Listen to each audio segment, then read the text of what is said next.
story time on how I went to chapel camp and stoned a kid when I was 6. So when I was 6, I really wanted to go to summer camp. So my parents put me in a chapel camp.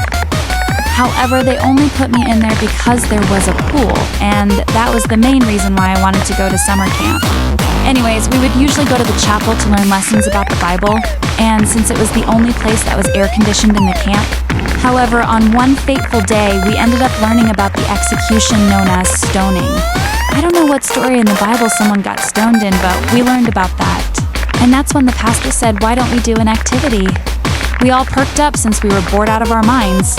He looked around the chapel where we were all sitting, then he pointed his finger at a little boy.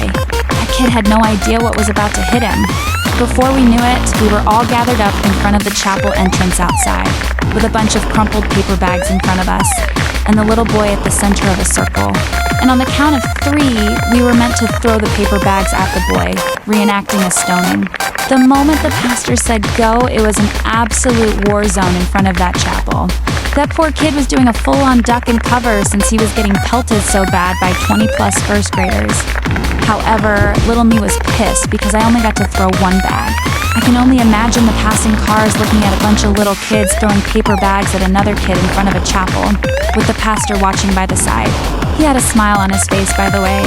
My parents never figured out I did a mock stoning at a summer camp when I was 6, until several years later.